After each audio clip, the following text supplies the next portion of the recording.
बिस्मिल्लाहिर्रहमानिर्रहीम। अस्सलाम वालेकुम नाज़रीन, मैं हूं महरीन सब्तैन, देख रहे हैं आप मेरा यूट्यूब चैनल।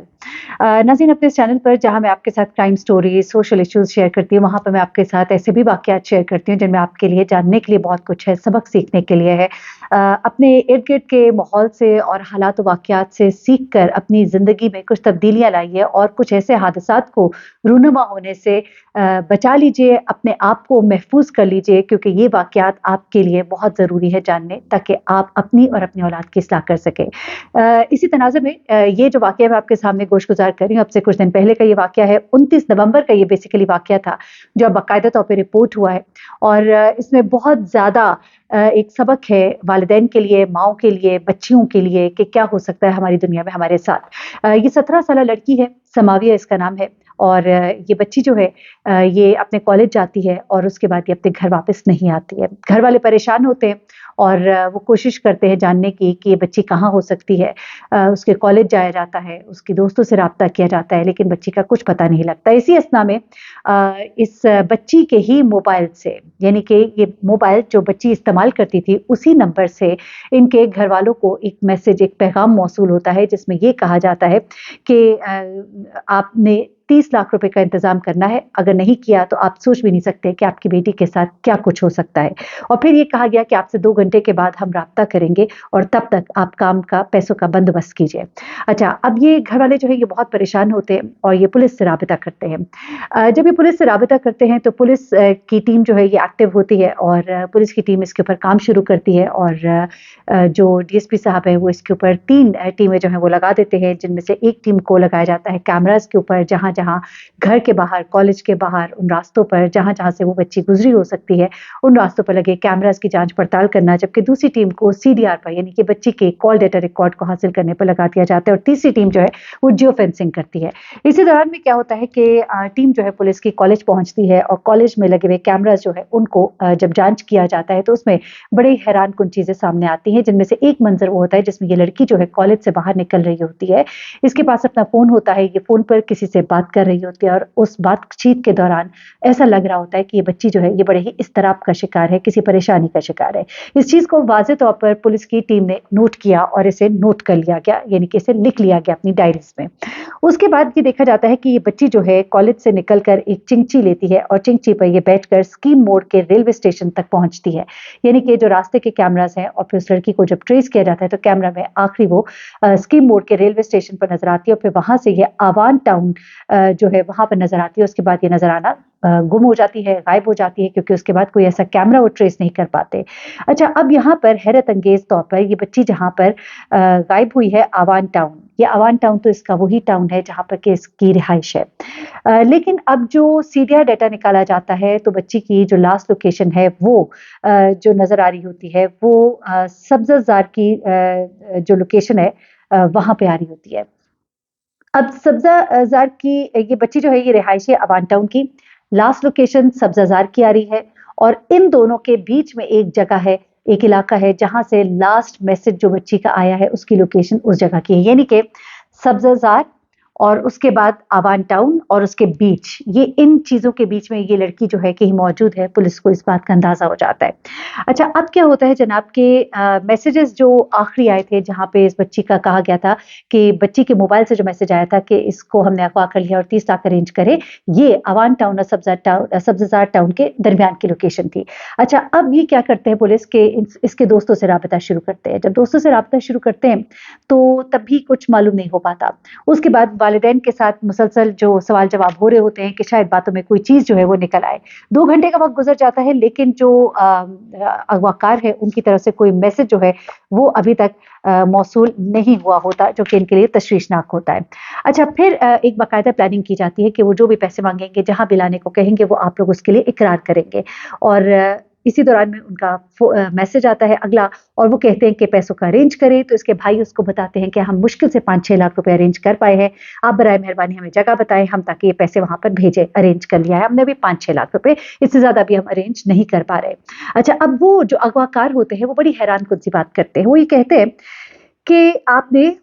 ये जो पैसे हैं ये आपने क्रिप्टो करेंसी से कराए, ये पैसे हमें आप भिजवाएं क्रिप्टो करेंसी के जरिए। अच्छा, अब उन्होंने कहा कि हमें तो इस तरीके का इल्म नहीं है, तो उन्होंने कहा कि नहीं, अच्छा, अब जो बच्ची के भाई हैं वो कहते हैं कि आप हमें बताइए, कोई अकाउंट बता दें, कोई जगह बता दें, हम आ जाते हैं, हम आपको पैसे दे देते हैं, लेकिन क्रिप्टो करेंसी वाली चीज़ जो है हमें मालूम नहीं। तो वो जो है बज़िद होते हैं, वो कहते हैं कि नहीं, आप क्रिप्टो करेंसी के ज़रिए ही हमें पैसे जो है वो शिफ्ट कराएँ, और उसके लिए वो उसे कहते हैं कि हम आपको एक नंबर देते हैं, इस नंबर पर एक एजेंट होगा, आप उस एजेंट से राब्ता करें और हम उस एजेंट को अकाउंट नंबर देंगे और वो एजेंट उस अकाउंट नंबर में ये पैसे जो है ट्रांसफ़र कर देगा। अच्छा, पुलिस जो है वो इसको थोड़ा-सा वर्कआउट करती है कि क्या हम ये पैसे ट्रांसफ़र करते हुए उस बंदे तक पहुँच सकते हैं, तो पता लगता है कि नहीं, जब ये पैसे इस अकाउंट में चले जाएँगे तो ये कुछ मालूम नहीं हो सकता कि ये पैसे किसके अकाउंट में गए हैं, तो ये मामला जो है ज़रा-सा मुश्किल हो जाएगा। लेकिन फिर वो अब ज़ाहिर-सी बात है, चारों नाचार उनको अगवाकारों की ये बात माननी पड़ती है। लेकिन अब जब वो मुसलसल मैसेजेस हो रहे होते हैं, तो मैसेजेस को अगेन लोकेट जब किया जाना शुरू किया जाता है, तो ये इलाका जो है अगेन वही नज़र आता है जो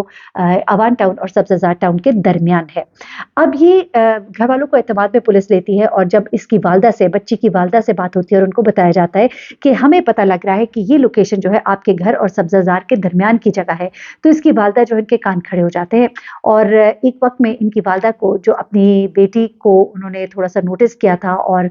समझ लीजिए कि उनकी एक बेचैनी थी जो उन्होंने बेटी की एक हरकत से नोट की थी, वो उनको याद आ जाती है। एक गुज़िश्ता वाक़या उनको याद आ जाता है, और यहाँ पर उनकी वो बेचैनी और उनका वो कहना चाहिए कि ज़हानत जो है काम आती है, और वो कहती हैं कि ये जिस एरिया का आप बात कर रहे हैं, ये एरिया तो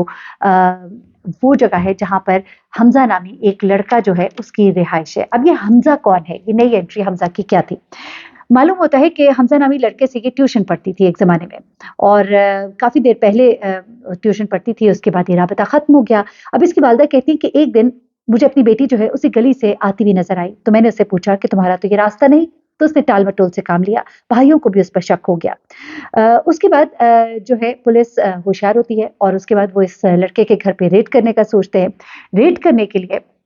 पुलिस पार्टी तरतीब दी जाती है, और एक कोरियर को पहले उस लड़के के घर भेजा जाता है, जो कि इस घर का दरवाज़ा खुलवाता है। जब घर का दरवाज़ा खुलवाता है, तो घर के अंदर जो है हमज़ा अपने घर वालों के साथ, बहन, माँ के साथ बैठा हुआ नज़र आता है, लेकिन वहाँ पर कहीं भी वो लड़की जो है करीब या कुर्ब-ओ-जवार में नहीं होती। ऐसे में हमज़ा के हाथ में एक मोबाइल फ़ोन होता है, और इसकी बहन जो है फ़ोन पर किसी से कुछ बात कर रही होती है। ये मामला भी उनको थोड़ा मशकूक कर देता है। बहन किसी को फ़ोन पे कह रही होती है जिस लम्हे ये एंटर होते हैं, कि पैसों का कुछ ही देर में इंतज़ाम हो जाएगा। हमज़ा के पास जो फ़ोन होते हैं, 2 फ़ोन होते हैं, उनमें से एक फ़ोन जो है, ये वही होता है जो उस लड़की का होता है। जैसे ये फ़ोन उनके हाथ लगता है, तो उसके बाद ये हमज़ा को कहते हैं कि बताओ लड़की कहाँ है? लेकिन हमज़ा जो है वो साफ़ इनकार कर देता है कि मेरे घर में तो माएँ-बहनें बैठी हैं, ऐसे में मैं किसी को अगवा करके अपने घर में कैसे रख सकता हूँ? पुलिस जो है उसके ऊपर एतबार नहीं करती है, और घर के ऊपर वाले हिस्से में जाती है, और छत पर और दाएँ-बाएँ घूमते हुए ज़ोर-ज़ोर से लड़की को आवाज़ देना शुरू करती है। जब वो लड़की को आवाज़ देना शुरू करते हैं, तो एक कमरे से ज़ोर-ज़ोर से चीखने की आवाज़ें आती हैं कि मैं यहाँ हूँ, मुझे बचाया जाए। पुलिस जब वहाँ पे पहुँचती है, तो एक कमरा होता है जिसको बाहर से ताला लगा होता है, और शीशे की खिड़कियाँ होती है। ऐसे में जब हमज़ा को कहा जाता है कि चाबी दो, तो वो चाबी के गुम होने का बहाना करता है, और पुलिस को शीशा तोड़कर कमरे के अंदर जाकर लड़की को बाजियाब कराना पड़ता है। जब ये लड़की को बाहर निकाला जाता है, तो उसके बाद फिर लड़की जो है, ज़ाहिर-सी बात है, अगवाकारों को भी पकड़ा जाता है, और लड़की को भी जब ले आते हैं, उसके बाद जब सवाल-जवाब करते हैं, तो लड़की जो कहानी सुनाती है, वो आपके लिए बड़ी ही ज़रूरी है जाननी, क्योंकि हम अपनी बच्चियों पर एतबार करते हैं, और एतबार करना चाहिए। लेकिन बच्चियाँ जो है नापुख्ता ज़हन और एक बातों में आ जाना, और किसी की बातों में आकर कोई गलती कर जाना, वही इस बच्ची से होती है, और वो क्या होती है, वो ज़रा सुनिएगा इसी की ज़ुबानी। ये बच्ची बताती है कि मैं हमज़ा को जानती थी, 2 क्लास से हम इकट्ठे पढ़ते थे। उसके बाद मैंने कुछ अरसा इससे ट्यूशन पढ़ी, और फिर जब ट्यूशन पढ़ना छोड़ दिया, तो उसके बाद 2021 में मेरी इससे दोबारा बातचीत शुरू हुई। मेरी बातचीत जो है, दोस्ती हमारी बढ़ती चली गई, और हमारी दोस्ती ज़्यादा हो गई। लेकिन उसके बाद मेरे भाइयों को, मेरी अम्मी को शक हो गया, जब मैं एक दफ़ा इसकी गली से आ रही थी। तो उसके बाद ये कहती है कि मैंने इससे अपना राब्ता जो है ख़त्म करना चाहा। मैंने राब्ता ख़त्म करना चाहा, लेकिन इसने बार-बार मुझे फ़ोन किया, बार-बार मुझसे मिलने की ख़्वाहिश का इज़हार किया, और उसके बाद इसने मुझे कहा कि एक बार मिल लो, उसके बाद बेशक ना मिलना। वो कहती है आखिरकार मेरा उस दिन आखिरी पेपर था, तो मैं मान गई। ये मेरे कॉलेज में इसने मुझे कहा कि तुम उधर पहुँचना, मैं वहाँ पहुँच गई, और उसके बाद ये मुझे मोटर बाइक पे अपने घर ले गया। जिस लोकेशन से ये गायब हो गई थी, उसी के अगले नुक्कड़ पर इसकी मोटर बाइक खड़ी थी, जहाँ से वो इस लड़की को लेकर अपने घर चला जाता है। उसके बाद वो कहती है कि इसने मुझे बहलाया-फुसलाया, और इसने मुझे ये कहा कि मैं तुम्हें अपने घर वालों से, अपनी बहन से भी मिलवाता हूँ। तुम अभी थोड़ी देर ऊपर इंतज़ार करो, एकदम से वो आएँगे तो अजीब सा लगता है, फिर मैं तुम्हें बुलाऊँगा, मिलवाऊँगा। कहती मैं इसकी बातों में आ गई और इसने मुझे यहाँ लाके कमरे में बंद कर दिया और उसके बाद मैं बहुत देर से ऊपर से आवाज़ें देती रही लेकिन मेरी कोई आवाज़ नहीं सुन रहा था और मैं यहाँ पर इस हाल में बैठी थी कि इसने मेरा मोबाइल भी मुझसे ले लिया कि मुझे अपना मोबाइल दे दो, ऐसा ना हो कि बच जाए। तो कहती मैं साइलेंट कर देती हूँ लेकिन इसने ज़िद करके मेरा मोबाइल ले लिया और मैंने इसको पासवर्ड भी दे दिया कि ये शायद मुझ पे शक कर रहा है, शायद मेरा मोबाइल देखना चाहता है और एक एतबार के रिश्ते में जुड़कर उसने उसको अपना मोबाइल और साथ में उसका पासवर्ड भी दे दिया। उसके बाद ये लड़का जो है मुसलसल इसके पास मोबाइल से इसके घर वालों को जो मैसेजिंग करता रहा जिससे कि इसकी लोकेशन ट्रेस होती रही और यहाँ तक कि पुलिस यहाँ तक पहुंची। अब जो इस लड़के को गिरफ्तार किया गया तो पता लगा कि ये लड़का जो है क्रिप्टो करेंसी की गेम कर रहा था, यानी कि क्रिप्टो करेंसी के अंदर इसने पैसा लगाया हुआ था और इसकी बहन और माँ भी उसके साथ इस घिनौने खेल में शामिल थी। उसने इस लड़की को ट्रैप भी इसीलिए किया था क्योंकि इसने मैसेजेस जो इसके घर वालों को किए थे उसने ये कहा था कि अगर तुमने किसी को बताया, पुलिस को बताया और पैसे ना अरेंज किए तो लड़की जान से भी जाएगी और इज्जत से भी जाएगी। पुलिस ये गुमान करती है कि अगर इस लड़के को पैसे दे भी दिए जाते तो लड़की के जिंदा बच जाने के चांसेस नहीं थे क्योंकि लड़की इनका घर भी देख चुकी थी और सब कुछ जानती थी, तो ऐसे में उसने कभी भी जिंदा इस लड़की को वापस नहीं भेजना था। और इसके घर वाले जो है वो किस तरह से इस मकरू काम में उसके साथ शामिल थे, तो यहाँ से आप अंदाजा लगा सकते हैं कि दुनिया जो है किस कदर खौफनाक है और लड़कियां जो है किस तरह से ट्रैप हो जाती हैं। बच्चियों के लिए सबक है, किसी पर एतबार ना करे, किसी के साथ बैठ कर ना जाए, किसी पर इतना एतबार करना कि उसके घर ही चले जाना और फिर उसको अपना फोन भी दे देना और उसके बाद के हालात वाक़यात तो आपको पता ही है। ये बच्ची को पुलिस ने जो है बाजियाब करा लिया है और अब अपने माँ बाप के हवाले उसको कर दिया है, लेकिन अगर तो पुलिस यहाँ तक ना पहुंच पाती और करने वाले अपनी कार्रवाई कर गुजरते तो शायद आज उसकी जिंदा वजूद नहीं बल्कि उसकी डेड बॉडी उसके वालिदैन खुदा न खास्ता घर लेकर जाते। वालिदैन के लिए भी इस पे पैगाम है और बच्चियों के लिए भी। अपना बहुत ख्याल रखिएगा, दुआ में याद रखिएगा। अल्लाह हाफिज।